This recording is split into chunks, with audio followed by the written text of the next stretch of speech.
yeah, Steven right. Tyler's daughter. I think it's Taylor. Yeah, Liv Taylor's in it. Liv Tyler. Whatever. Liv Taylor's in it. Taylor. Tyler. Oh Liv Tyler.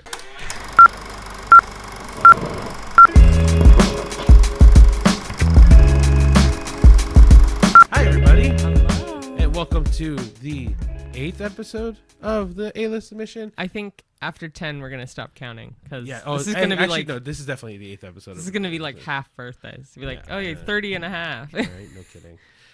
Well, anyway, guys, welcome. We are both kind of tired today, honestly. I mean, in our province, there's a massive winter storm that's been kind of happening, and all the shoveling and stuff has been keeping us tired, but also another winter storm is coming, and I don't know where they're going to put the snow. Yeah, I think anyone that's listening to this right now, I don't think I don't know if we have any demographic in America right now, but I know Northern America is probably going to deal with the same shit. But yeah, apparently a lot of North America, but pretty much our province is going to get slammed in one specific area. Yeah, we're in the middle of. For the metric system, we are supposed to get anywhere from, let's say, 25 to 35 centimeters of snow. Which is like about 15 inches, I want to say. The best way to describe it is 30 centimeters is a ruler. And so, oh, really? Yeah, one whole rule, like a kid's ruler, is 30 centimeters. Oh, okay. So we're getting quite a bit of snow. If you're thinking like a kid's ruler is like that big. Okay. It just stresses me out. But it's making us tired because it's a lot of shoveling, a lot of digging people out of snow, a lot of things. Anyway, so welcome to a very probably snowy day. Or I guess past the snowy day now, because this will come out on Tuesday. So you will probably have dealt with the same crap we have dealt with all weekend. Probably. Yeah. In terms of movies, this week was a fun week for us. We really enjoyed our movie week because it was only 2, but they were good. Yeah, and then our fan flick as well. Mm-hmm. But yeah, so the first movie was Captain America: A Brave New World, and the second movie is Paddington in Peru. Yeah, I'm surprised you let me say both. Like because I zoned out hard. So because last time you shouted out to. And it's then okay. No, it's the editor in me. It's because you said A Brave New World. It's just Brave New World. So in my head, I'm like, oh, he fucked that up. But Captain America: Brave New World. So then I was so focused on the error in my head, I was like, whatever. See, for me, it's always just for me, it's just I say things that I think is just phonetically better. Like if Captain America: Brave New World sounds weird. So for me, Captain America: A Brave New World sounds better. I didn't title it. I know you didn't title it. I'm just saying. Anyway, those two, and then the fan flick. Yeah, which was Grease. There's a lot of good fan flicks. Keep them coming, honestly. Like please. Yeah, we do enjoy watching them. So yeah, we watched Grease fan flick. Thank you for the recommendation, whoever sent that in. So we'll talk about that.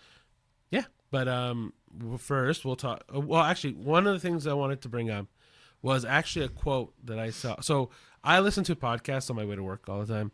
I'll name a couple. So the first one that I listen to is the Braving the Elements one, because I love Avatar: The Last Airbender a lot. The second one I watch is the Ned's Declassified podcast. But that one is on a hiatus right now. But I think for good reason, by what I'm hearing. Of course. And then the third one I listen to, which is the one that I'm currently just full-blown trying to catch up on, is Smartless, with Sean Hayes, Will Arnett, Jason Bateman. And I really recently heard something on there that I think is really, really interesting when you think about movies that bomb at the box office or don't do well at the box office. And it kind of applies to something me and Cheyenne learned this year as well, where Sean Levy, he's been the director of a bunch of your favorite movies, like the Night of the Museum movies, Pink Panther, Arrival, the Deadpool and Wolverine. The list goes on. Yeah. He said on their podcast that when he did a movie, and I'm so sorry I don't remember what movie he did, but it was a passion project of his that he really wanted to get done. He had a beautiful cast. They did a really good job, and it bombed at the box office. Oh. And he was really upset by it. Like, he took it really personal because the way that he took metrics on, and especially in the film industry, your metrics is the box office and total gross, right? Like, what are you bringing into the company to justify what you're putting out there, right? And so he was really devastated because the movie bombed, it didn't do well, whatever, right? And so he told Jason Bateman, because Jason Bateman was in this film with him, hey, I don't know, I feel really bad. Like, I can't get myself up to the normal energy I am, and I feel like I failed this movie. And Jason looked at him and said, "Hey, you just made someone's favorite movie. It could be one person, it could be a dozen people, but there's now one person that will always say that's their favorite movie." And so it's one of those things where I've realized, especially this year, because now that we're doing this podcast more and more, that like The Better Man, the movie that we've talked so highly of, Yeah. has made maybe 10 million, 15 million. Bombed. It has bombed. But it's not even like a little, I think it's horrifically bombed. But it is one of the best movies we've seen so far this year.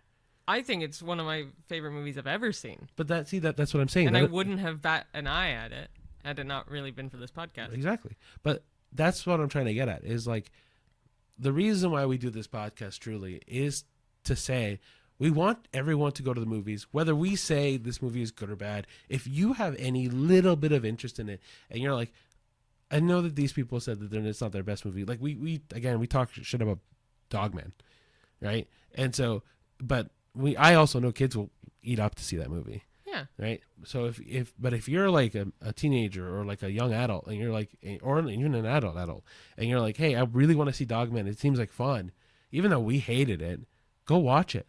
Like, yeah. Which we wanted to make an addendum, and whatever. We want to fix something we said last week. Yes, we said the worst movie of January was The Last Showgirl. It was Dogman. It was not. We forgot it came out in January. Yeah, and actually, I think it came out January 30th, 31st. Like one of the last days. So that would be our least favorite. Yeah. But yeah. It was just something to keep in mind. That's a good quote. I like that. Yeah, even the worst movies will have at least, if not made someone's favorite movie, has inspired somebody in some sort of way to even make a movie. Exactly. Yeah. Right. Like, kids movies, sure, they always get the shit end of the stick by saying like, oh, like Dogman was awful because it had no plot, it didn't make sense, it was weird and wacky. But like, those movies brought kids joy in some way, right? And so I think it's something to keep in mind, where when we review movies, we'll talk about what we think you should go see, what we think you should spend your money on, because again, movies are expensive. Getting a babysitter is tough. All that kind of good stuff, right? But like, if you genuinely have an interest in a movie that we think is bad, please go watch it. Like, we know we say this at the end of our episode all the time, and we're probably going to say it again at the end of today, but like, truly go watch a movie if you have any interest or any slight push to wanting to go see it, because it does help the industry to make better movies, to spend more money on the production value. Because I know a lot of times, like, especially with, we'll get into the Marvel stuff later, but like, for example, any movie now that's come out seems like it has a list of production issues, right? And it's like, oh, we're rushing this to get it out. And so please, if you have any interest in going to see a movie, and you never know, the next movie might be your favorite movie, even if you're like, oh, they shitted on it, or like they hated this movie, please go watch it. Yeah. That's all I wanted to say. I know it was a little long-winded. Okay. So we do want to mention one more thing. So as everyone knows, the Academy Awards / the Oscars usually air the first week of March, last week of February time. And as you all know, our podcasts release on Tuesdays. Yeah. So that kind of clashes with how we would film and then release the episodes for the Oscars, because it airs on a Sunday and we film on Saturdays. So our Oscars episode will be airing like a week after the actual thing. So March 11th will be when our Oscars themed podcast comes out, because then we'll be able to have seen the Oscars, talk about who won, who should have won, any nominations in general. We'll have having seen the Oscars. So if we did it the week before, we wouldn't have been able to see the Oscars and find out like exactly who won what. So keep an eye out for March 11th will be the Oscars themed episode, but we will be having one. Yeah, I know it'll be a week and a couple days late, but like, for us, it's better that way because otherwise, if we try to force one the Tuesday after, essentially what ends up happening is us making guesses of who's going to win. Yeah. But you guys would have already known who won, and yeah, it wouldn't end well. The other way, I thought of I know I haven't talked about this with Cheyenne, but I truly had thought of like 6 different ways we probably could have filmed an Oscar episode, but every way just kind of went. Well, I'm gonna spend so much time more filming and trying to get that in. Yeah. So yeah, the best way is truly just to postpone it for a week later. Yeah. So March 11th will be our Oscars episode. Perfect. Okay. Awesome. Okay, so we'll go into our movie reviews now. First one being Captain America: Brave New World. Mm-hmm. I guess I'm starting then. You're the Marvel guy. I mean, I like Marvel too, but you're definitely All right, so then I'll let you do Paddington. Paddington. Okay. Okay, so Captain America: Brave New World. Quick little synopsis about what this movie is about for those who are interested in seeing it but have no idea what it's about. So we if you haven't seen the show Falcon and Winter Soldier, big thing that happens at the end of Endgame is that Steve Rogers gives the shield over to Sam, and Sam now becomes the new Captain America, which is Anthony Mackie, and he is now dealing with a new elected president, who is Harrison Ford. His character's name is Thaddeus Ross. He replaced William Hurt with the character when William Hurt passed away. And the whole story is truly just how to maintain political advantage and then also try to get his friend out of prison. Truly is what it is. The movie is really good. It gets to introduce cool things. I'll bring it up in the later half of the episode with Marvel, but it gets to introduce really cool things without spoiling it. But yeah, like I think the all the acting was really good. The story was really fun. I think it really is an action-y movie. But it to me the two thing it highlights, or three things it highlights, is one, Anthony Mackie can run a movie. I think he does a really good job at being that powerhouse lead, and he can really drive this story forward. Two, I really love the gentleman that plays Falcon, and I'm so upset I don't remember his name. I know his name in the movie is Joaquin, but Yeah, but I will put his name up on the screen. But man, I thought it was Perez, like his last name. I could be wrong, but don't go back. But anyway, so he is so funny. He is a perfect sidekick kind of character right now. Eventually, who knows? Maybe he'll eventually have a lead in the Falcon movie. But he's really good as a side character, as a comedic guy, but still as someone who is also has a lot of dramatic moments and like really does add a lot to Anthony Mackie's Captain America. Yeah, because you can tell he's still a newbie with superhero stuff, and I like that. Yeah, but I don't know, but it's to me, it's so fresh to see. Honestly, this is more for me, I guess, but to see two minorities really take the lead of a Marvel movie for me is crazy. I love it, and one of them being Hispanic, a little biased, sure, but I mean that'll happen again in Fantastic Four, so. Yeah, but in Fantastic Four, he's playing a white guy. Reed Richards is white. Yeah. Well, there goes that. Never mind. Yeah. But anyway, my point is those two really, for them being probably the major half of Spotlight, they do such a good job.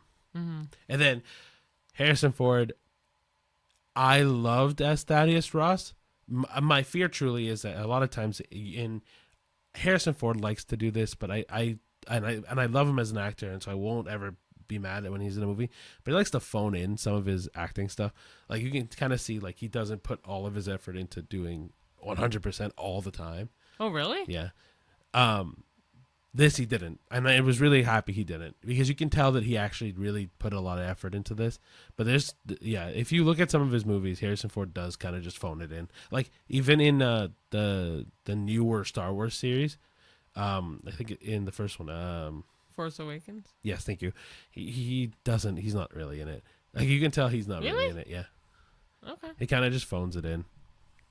Okay. But in this, he didn't, and I really liked what happens with him. And this is not a spoiler because it's in the trailers, but what he does with Red Hulk is really cool, and that sequence too with Red Hulk and Captain America is to me really really powerful. Mm-hmm. Yeah, I there's a lot to love about this movie without going into. If we went into spoilers, there'd be more to tell you why I love it. I think it was really well done. Okay. I agree. I thought it was great, and I'm not a big Captain America fan for Marvel. I have a couple least favorites, but like he's not my favorite at all. Oh, you mean in superheroes in general? Those movies. I don't like Captain America that much. I don't know what it is about it, but anyway, maybe it's because it's so not stereotyped, but it's so much like Mr. Incredible, Mr. Fantastic. Like they're all. Oh, I see. Like anyway, but I thought you were going to say it was way too much like U.S. propaganda or something like that. No, not in the slightest. Anyway, I really liked it. I thought they did a great job. I enjoyed it a lot. I thought Anthony Mackie was great, and yeah, everything they did with it, I really enjoyed, and I thought it was fun. The post-credit scene was okay. Yeah, it was like, okay. Okay. Actually, funny enough, both movies we saw this week had a post-credit scene. The second movie being a really crappy post-credit scene, but yeah. But this movie I really liked. I thought it was really, really good. Yeah. Yeah. So my rating this week is honestly an 8. Yeah, mine was an 8. Like so. I know a lot of people have been giving this movie crap, and I think it's yeah? only because Marvel movies get a lot of crap now, because people just have a higher expectation of what they should be versus what they are. But yeah, I think it was a great movie. I think everyone will enjoy it. I think it was really good. I think it was an 8 for sure. I gave it an 8 too. So yeah. Okay, cool. We'll go into our second movie, which next movie is Paddington in Peru. Woo. Which is the third. I can't woo. You can woo. Anyway, Paddington in Peru. This is the third movie in the Paddington series. Mm-hmm.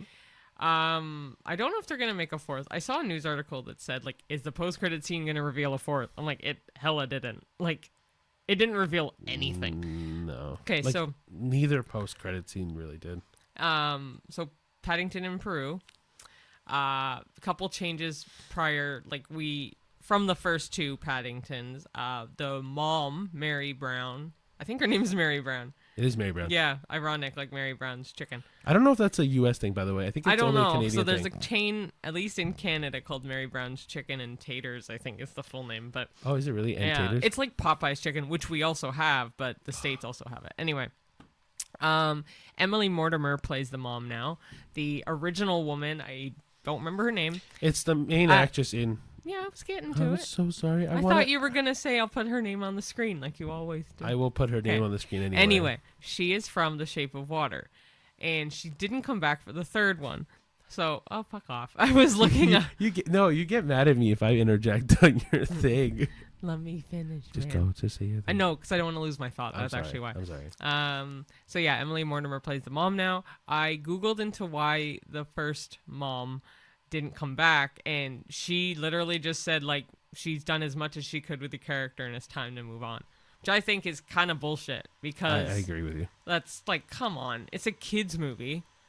The kids are probably not even going to remember who the mom was anyway, so you could just always do the same thing all the time. The kids would love it. I mean, and that's the thing, right? It's not like sure, you can't add a whole lot to the character, but it was what she did with that character that really made that character stand out. I just really liked her as it. I mean, sure, she was great in The Shape of Water. I just worried that maybe she let it get to her head for this. I don't know. I have no idea what it was, but yeah. I mean, Emily Mortimer did a fine job. I don't mind her. I like Emily Mortimer. She did what she could, and it was cute. I also don't know if the boy, the son in it, is it the same actor? I know the daughter is. I don't know, but I mean, because he grew up, so I don't know. Well, the thing is that little context to this movie, that every movie of the Paddington series, the kid grows up a little bit more. Well, yeah, but it's the same. I'm pretty sure it's the same boy. It's just he grows up so drastically. I know. For her, she's the same. Yeah, Judy. Yeah, anyway, essence of this movie. They go to Peru because Aunt Lucy is missing. And it's kind of sad because Uncle Pastuzo is only mentioned once, but that's because Michael Gambon played Uncle Pastuzo, and he unfortunately passed away, so he's just not in this movie. Yeah, that one was a nice a little shot. I forgot about it because when we were watching the movie, I was like, "Oh, they're not going to mention him." No, so he is mentioned once, yes. Yeah. But anyway, they all go to Peru to try to find Aunt Lucy, and Olivia Colman is in this movie as well as Antonio Banderas. Both fantastic actors. Both they always have really good actors in these movies, though. I mean, Hugh Grant. I don't know. So movies are great. I thought it was very cute. Out of the 3 Paddingtons so far, it's not my favorite. I do think the scenery and stuff was really pretty. I think Olivia Colman did a great job. I think Antonio Banderas did a great job. The storyline was interesting, and it always has such a sweet ending regardless, which I loved the ending. That I will say the ending was great. I think it's really cute. There is a mid-credit kind of scene. It's nothing. That one is kind of cute. The post-credit scene, don't stay for. Like, honestly, you could Google what it's about. It is not worth it. It's like 5 seconds, and it has essentially no context with, like, it's just not good. Well, so to kind of bounce off something you said a little bit earlier, where this one isn't your favorite one, I agree with you 100%. The second one's the best. Second one's my favorite. But that's why I know why it got 100% on Rotten Tomatoes at the time. Yeah, now it's a 99 because why did it go down? One person that is a proper critic was like, it's okay, and then immediately brings it really down. Yeah, because how Rotten Tomatoes works is on the critic side and on the people side, but on the critic side in particular is that number that you see that's a 99 on Rotten Tomatoes or like a 70 on Rotten Tomatoes is how many positive comments are in the critics' critiques. So, like, out of all the like, if let's say there's 1,000 critics, right? Or let's say there's 100 critics, and 99 of them have positive things to say about the movie. The Rotten Tomatoes score is gonna be 99. You mean 999? No, let's say out of 100 people. 100. Right? Sorry, I changed it because 1,000 was a lot. But let's say out of 100 people, 99 of them had good things to say about this movie, and one person had a negative comment or a bland comment. Then it's going to get a 99 out of 100 on Rotten Tomatoes. So basically, out of all the reviews on Paddington 2, one person was like, meh. One person said meh, and it changed it from 100 to 99. That's BS. Okay, well, I think it's worth 100 still. Yes, it is. Third one's still great. If you like the Paddington series, or if you just want a cute movie that's fun and wholesome, go see it. I loved it.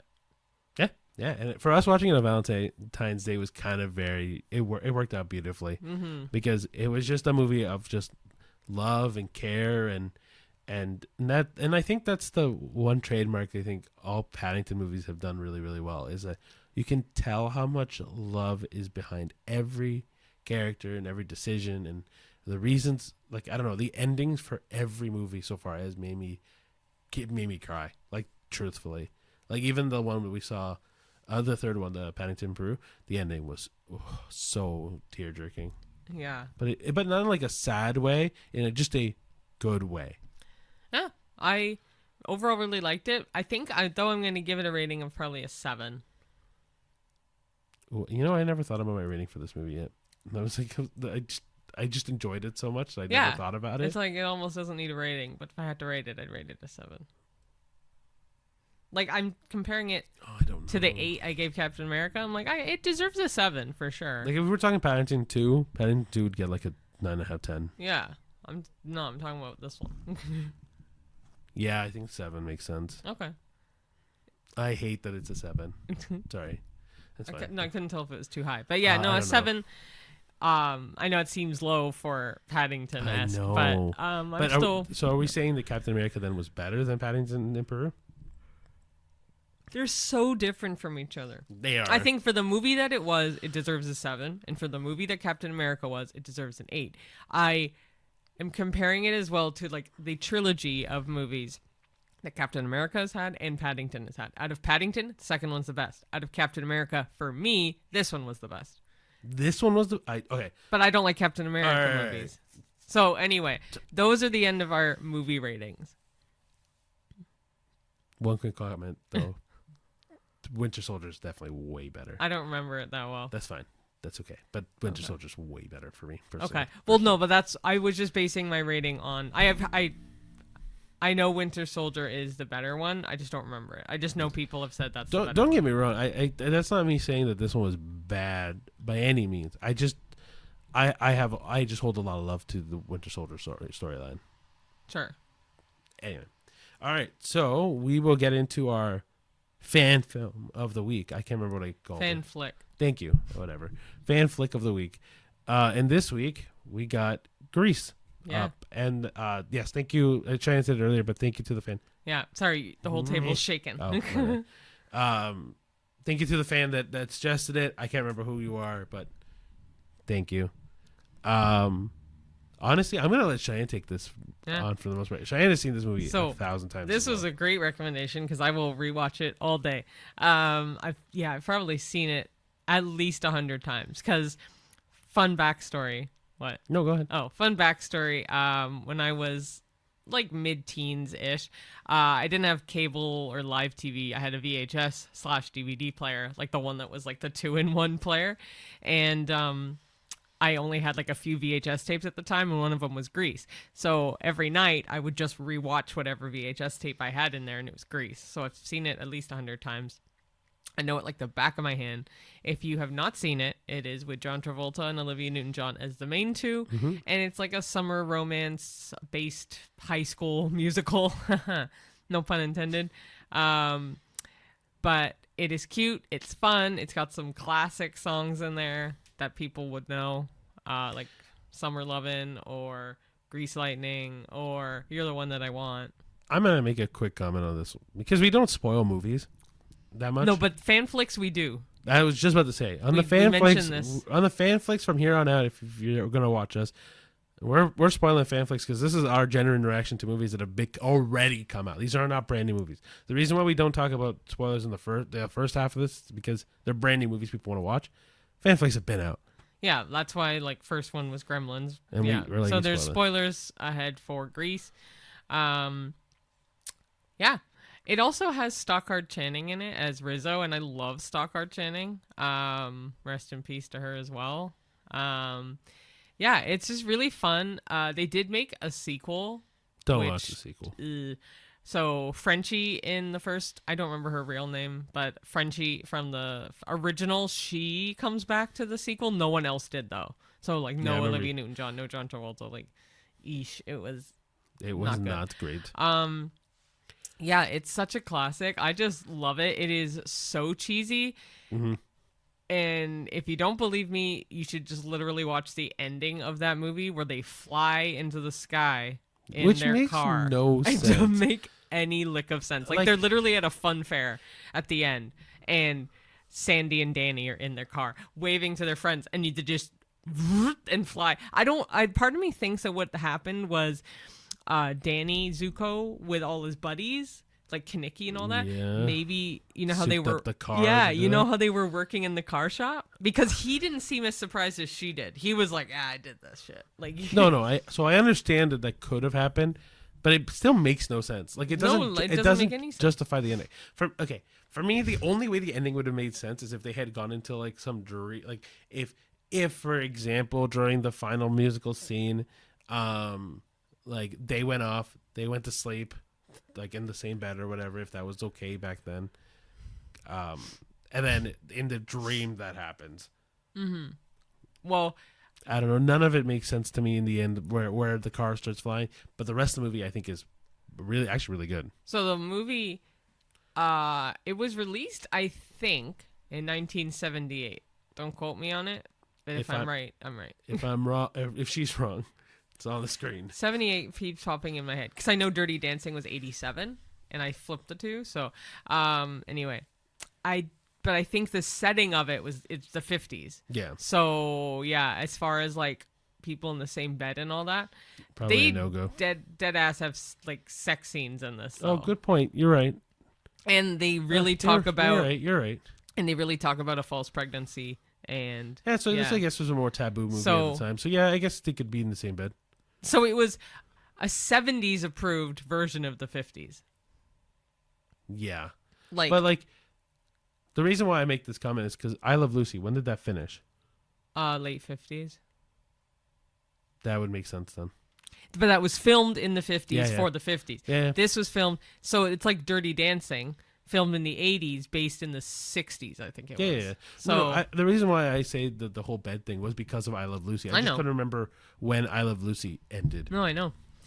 If it did end any later, it's like maybe 1960, because then the 60s were all the Andy Griffith Show. Right. Anyway. Yeah, no, I love it. The music's just really fun. And no offense to the one girl in the Pink Ladies. She's ugly. Like, Oh. like no offense, but also kind of offense. Because she, oh my gosh. Not Frankie. No, so there's Frenchie, there's Rizzo, Marty. No, not Marty. It is Marty. Marty's the other girl. Marty's the prettier one who has a fling with the TV host. You're talking about the one with glasses and stuff, right? No. No, not her. None of them have glasses. I thought one of them was like a nerdy one. No, but that is the nerdy one I'm talking about. She just doesn't have glasses. Oh, my bad. I was thinking nerdy in my head. I always think nerdy is glasses.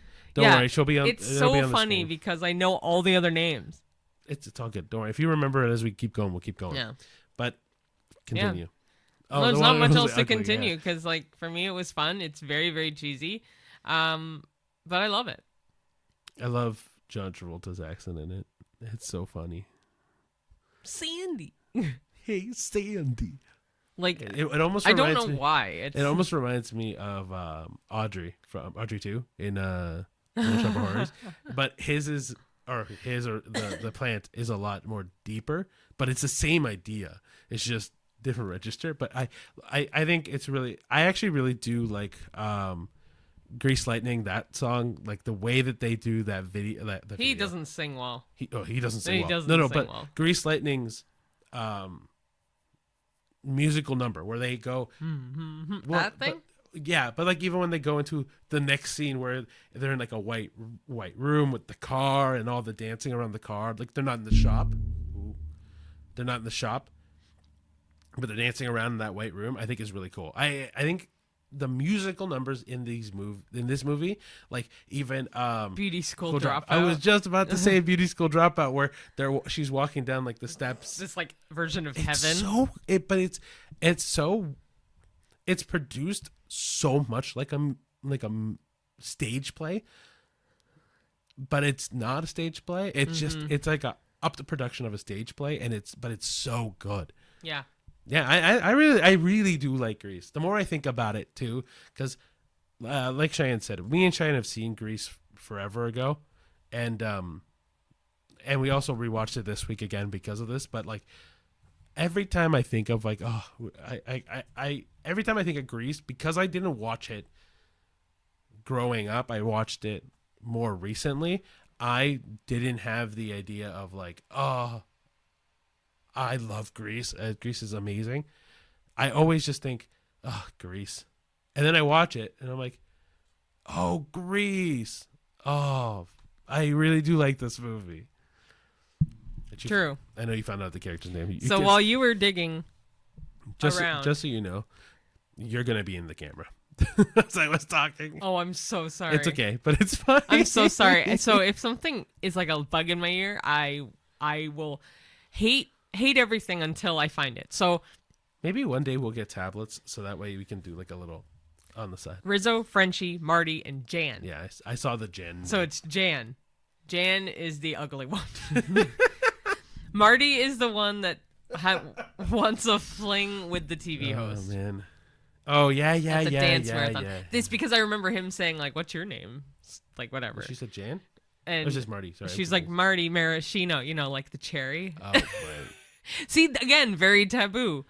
It is very taboo. So I think that's why I like it. It's because they just stretch that line a little bit. I mean, stretch it. I think they obliterate that line. Just so you know. Love it or hate it, it's still a classic that people still talk about and still dress up as for Halloween. They dress up as. They still sing the songs like. And they made a TV show, like a new one. Oh, the Pink Ladies. Rise right? of the Pink Ladies. Yeah.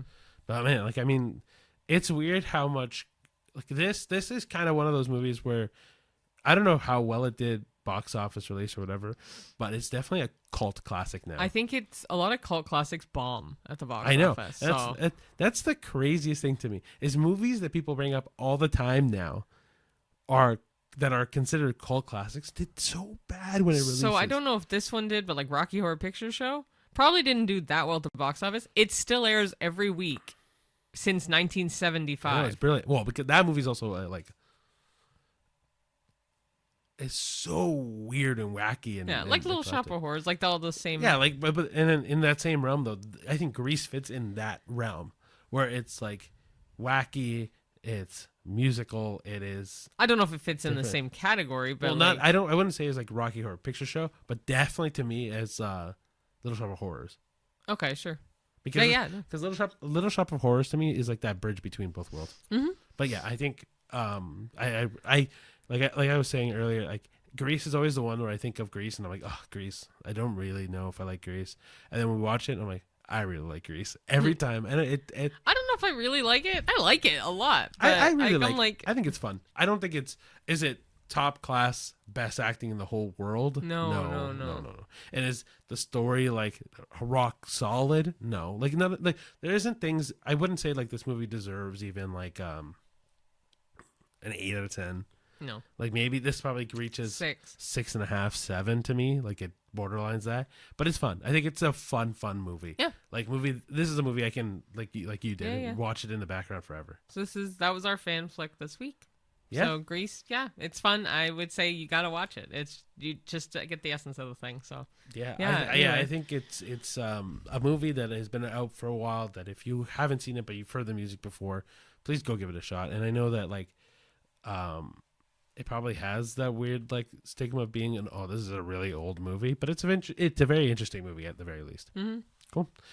All right, for the latter half of our episode is going to be our Marvel talk. Just only because obviously Captain America comes out, but one of the things that I wanted to talk about in particular is Marvel nowadays has such a bad rap, and I wanted to kind of bring this down a bit and talk about early Marvel and talk about Phase 1 Marvel in particular. Also because we're at like 37 movies, something crazy now, where Marvel has so many movies and shows and stuff out.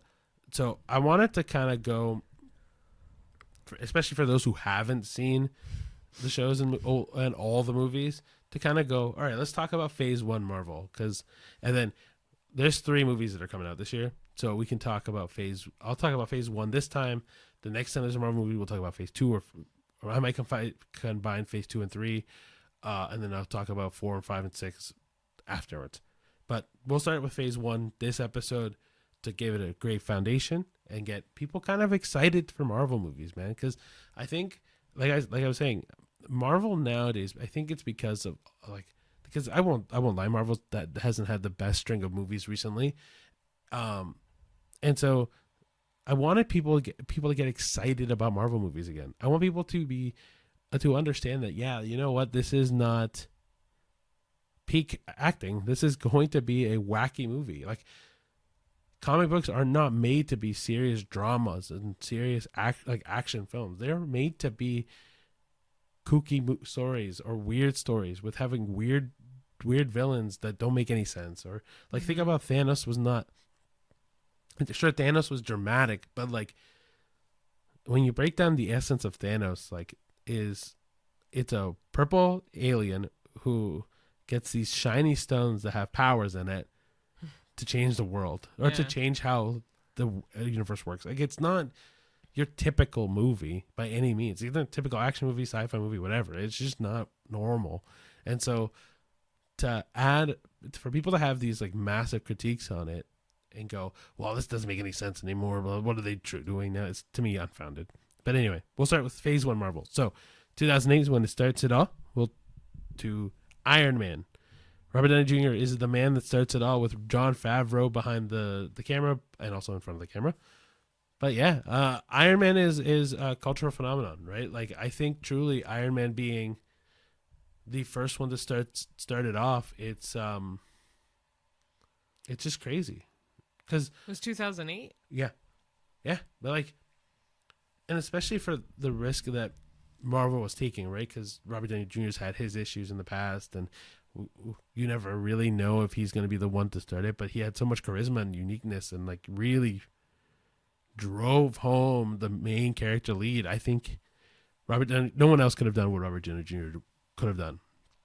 But for the people that don't know what Iron Man is really about, Iron Man is just essentially a rich playboy billionaire philanthropist that has a come to Jesus moment, or like a wake up call, where he gets kidnapped, he gets put in a cave, he has to figure himself a way out of that cave because people are trying to steal his inventions and trying to profit off of his weapons, right? Because his family name Stark is a weapons manufacturer that sells the weapons out to the U.S. Army, but they also sell weapons out to the Army side. And he has to build himself out of the cage. So what he does is he creates the first Iron Man suit. So anyways, he creates the first Iron Man suit, goes back home, realizes his company partner, Obadiah Stane, has been trying to screw over Tony as much as possible. And so Tony creates keeps working on his craft, keeps becoming redefining the suit, becomes Iron Man, and then he saves his company, saves Pepper, which is played by Gwyneth Paltrow. Paltrow. I'm so sorry. Anyway, I'm like Petro. I'm like Paltrow. Favreau. Well, that's why I said Paltrow, and I'm like, that's not right. Paltrow? No, that's not it. Anyway. Also, there was something you said, and I was like, what are you talking about? There was a name you just said before that. Obadiah Stane? No, it's okay. Jeff Bridges? No. It was like Uzi or something. Like, you just said a name that I hadn't heard before. I don't remember what you said. Whatever.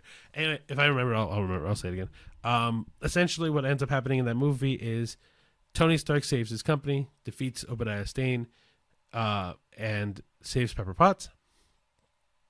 And he outs himself as Iron Man, which makes him the first public superhero out in existence, and basically is the chain that starts the whole thing. Funny enough, there's one movie that comes out, I think the same year, if not right before it, but I'm pretty sure it's the same year, which is Incredible Hulk. This movie has a lot of reference to the new movie, Captain America, Brave New World. The Ed Norton one? Yeah. Oh, okay. Yeah. Because Tim Blake Nelson's in it, and he's in the new movie. Taylor. Liv Tyler, yeah. Steven Right. Tyler's daughter. I keep thinking it's Taylor. Yeah, Liv Taylor's in it. Liv Tyler. Whatever. Liv Taylor's in it. Tyler. It's Liv Tyler. Liv Tyler's in it, and she plays Betty Ross. Sorry, there's too many Bettys in this Marvel universe. I think there's too many names for you to keep track of. That too, but Betty Ross, who is Bruce Banner's love interest, and Thaddeus Ross, which again I say gets recasted, but essentially in the Incredible Hulk, the Hulk has been a thing already. He has been trying to escape him being the Hulk, right? Bruce Banner is always that tortured soul that has this monster eating it on his back, and it's trying to get rid of the Hulk, right?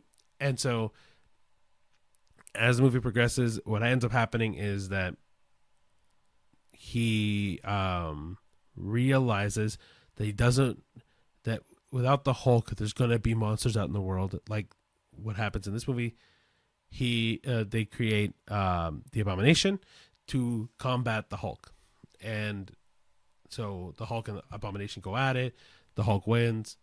They realize that Abomination was not something they should have made. All that good stuff. So next was after the Hulk was which one? Iron Man 2. Okay. I said Captain America, but I was wrong.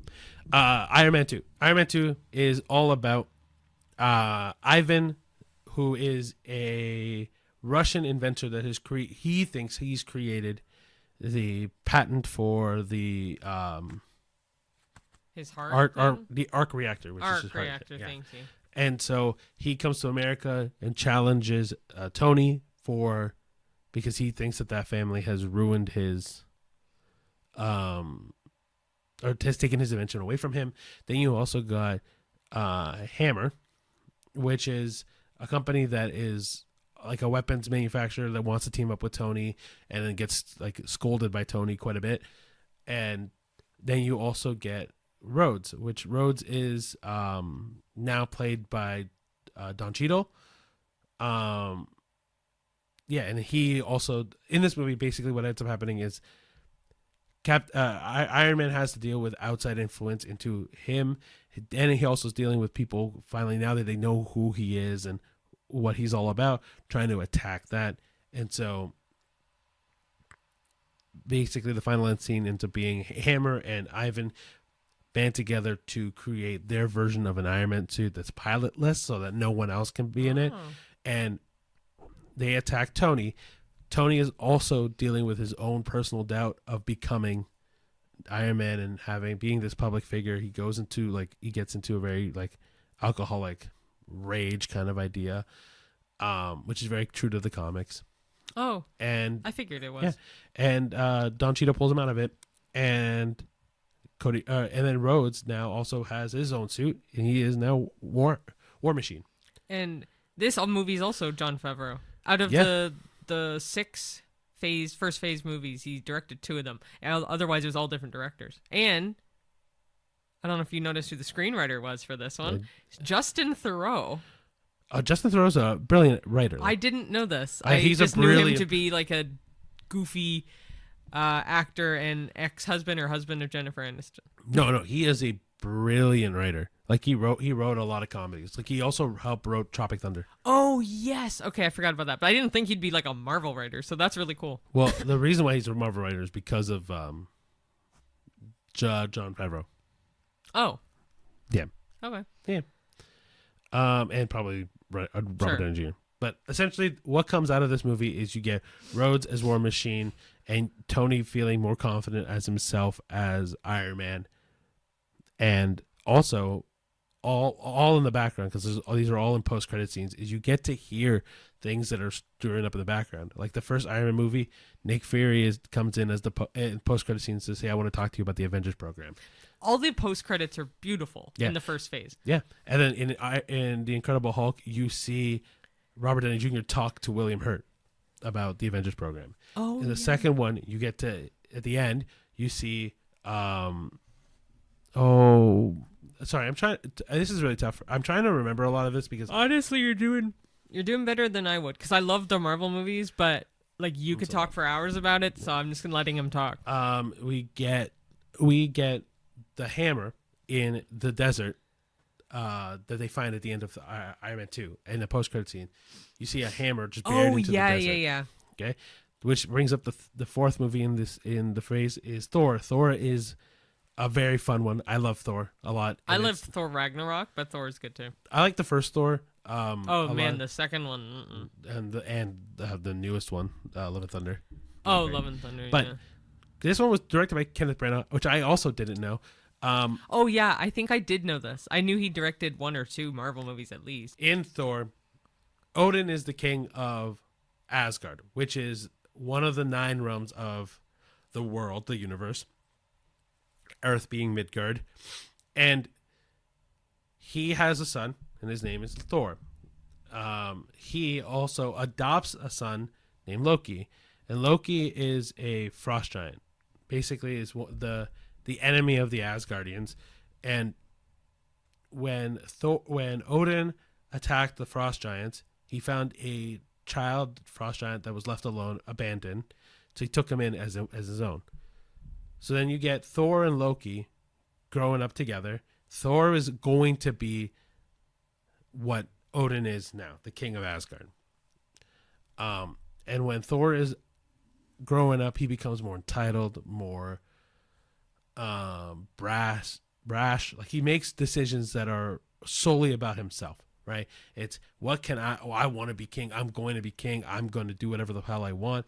So Odin punishes him by sending him to Earth and sending his hammer down to Earth and tells the hammer, puts a curse on it. It says, no one can lift up this hammer unless they are worthy of it.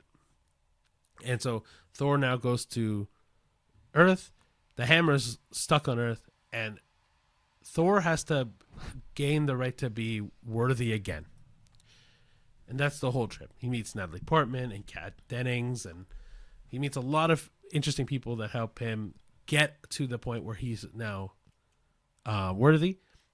And then in the background, Loki, now knowing that Thor is gone, basically tries to take his dramatic takeover by learning more about his past, letting in frost giants into Asgard, taking over Asgard essentially.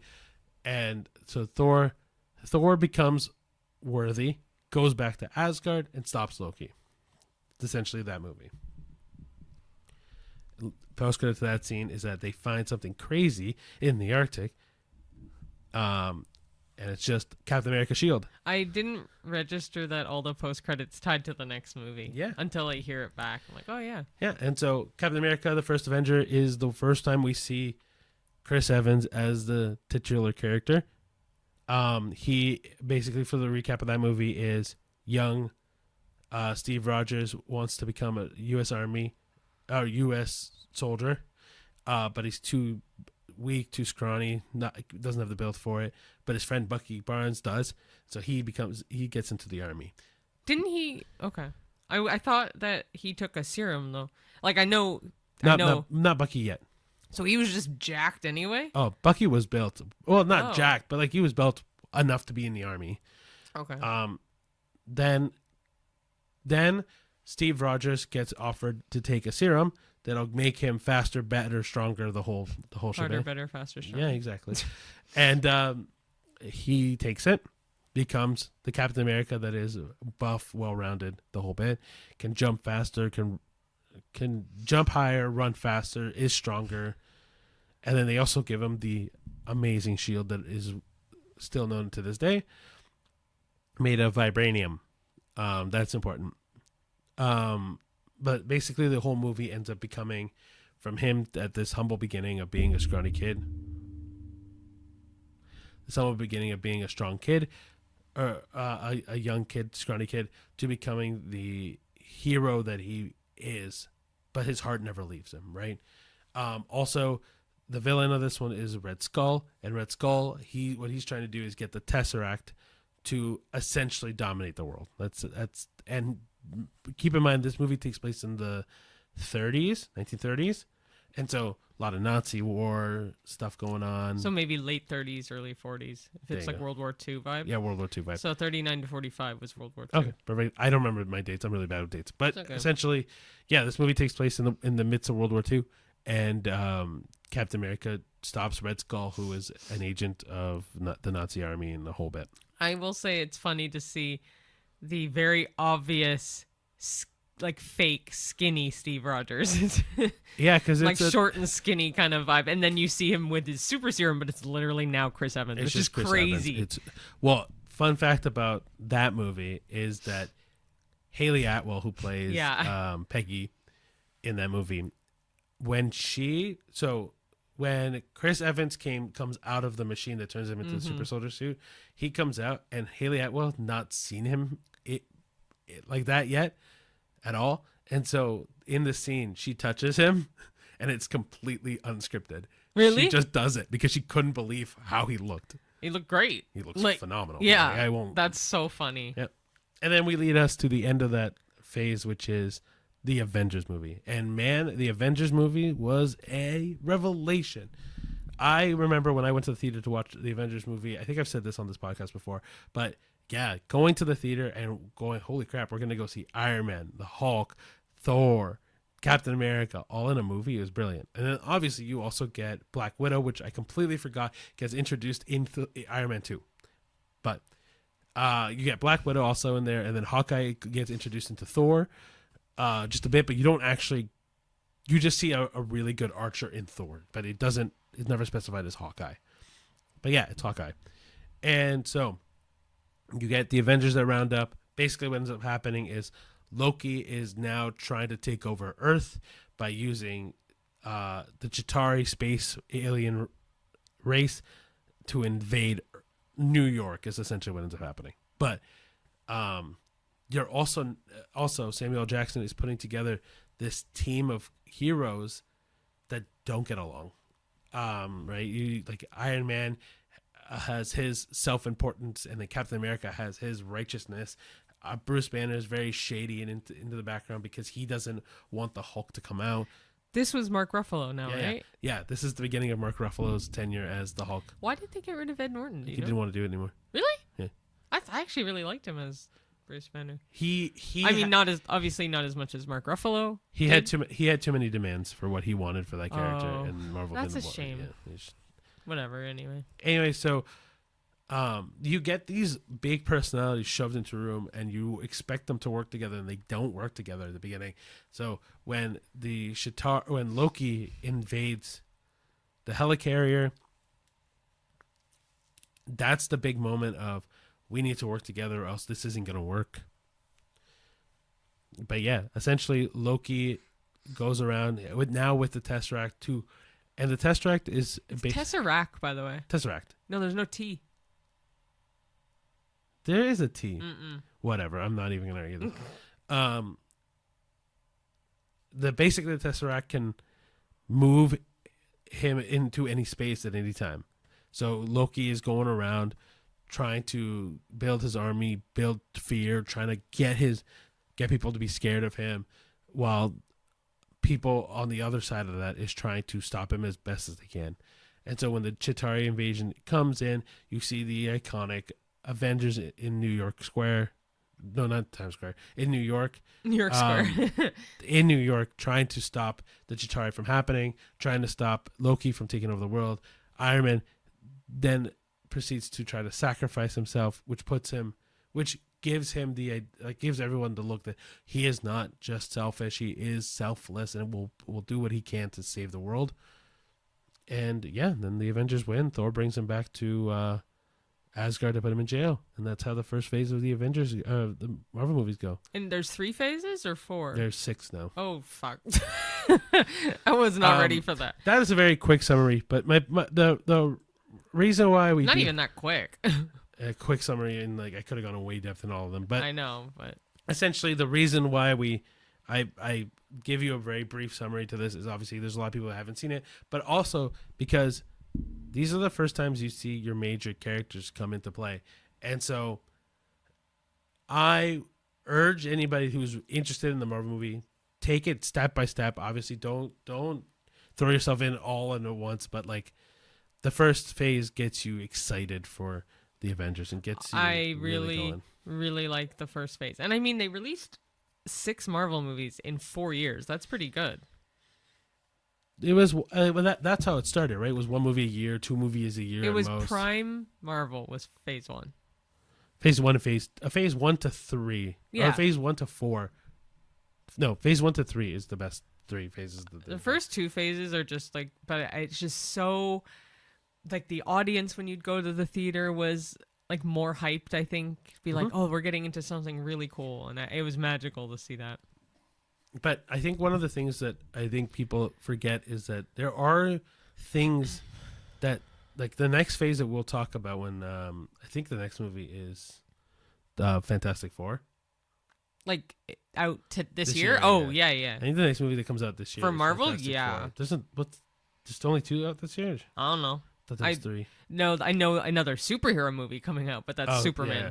But anyway, so when we talk about Fantastic Four later on this year, I will talk about the next phase, and the next phase has some duds. Like Iron Man 3, I did not like. Thor 2, I did not like. But Dark World, isn't it? Yeah, the Dark World. It is. But there are a lot of bad movies that come out during the Marvel tenure, but doesn't slow the roll, and no one realizes them. Oh, I know, right? But that's for phase 2 and 3 and so on. But when we go into post Endgame, people love to shit on Marvel, but like there's going to be bad movies. There's going to be movies that don't resonate well. But there's also going to be movies that are not the most popular that are really good. Like one of the things that we liked Eternals a lot, and it got so shit on. Didn't we see it twice? Eternals? Yeah. Once or twice, I can't remember. Yeah, I think we saw it twice. I really liked Eternals, but Fantastic Four, I hope will be a good boost to the franchise because Fantastic Four will be the best movie this year. Yeah. For Marvel. For Marvel. For Marvel. Yeah. Okay. I can't feel bad because I feel like I didn't talk much about Marvel. You talked way too much about Marvel. But essentially, sorry for my very lackluster recap. I'll be more prepared for the next one. But essentially, No, guys, you did, considering you just did it all offhand, aside from a couple key points, you did fine. I don't know. But Anyway, just to wrap up quickly then, check us out on all of our social media for all the reels that we've been posting, all the TikToks, all the shorts, stuff like that. popper flops. Our yeah. popper flops are amazing. I love them so much. And then keep posting us your favorite movies so we can rewatch them or watch them. Because, like, we, after work or whatever, like, we love to chill and watch TV shows or movies. So it's just a nice little boost that we're like, oh, we're getting recommendations from, like, fans and friends and Of course. what have you. But, yeah. And then like I kind of said at the beginning of the episode today, all of these are just our opinions. And so if you want to watch a movie that is not rated well, this week is the exception, obviously. But like, if you want to watch like Dogman, for example, or you want to watch The Last Showgirl or whatever other movie we've given a bad rating to, please go watch them. The whole idea is for you to go out to the theater. Every Tuesday we release it so that way you can go on cheap night. We also try to make it so that way we give you the best recommendation we can possibly can, so that way when you have to book a babysitter or you have to book someone to take care of kids, or if you just don't want to spend a lot of time out in the theater, which is valid, we try to give you the best recommendation possible so you put your hard-earned money into the right spot. Yeah. Cool. So, yep, guys, follow us on Twitter, Facebook, Instagram, X, or sorry, that's Twitter. Threads, Letterboxd, everywhere. YouTube, Spotify, Yes, Apple Letterboxd. Podcast, any place you get podcasts. Yes, Letterboxd, please keep going on there, guys. We're gonna keep updating it, make sure that we have all of the newest reviews on there for us. So obviously Captain America and Paddington, you'll see that review populate on Tuesday. So, yeah. Thank you so much, guys. Thank you for coming along on this adventure. Stay tuned to next week for the next episode, and we'll see you at the movies. See you then. Bye. Bye.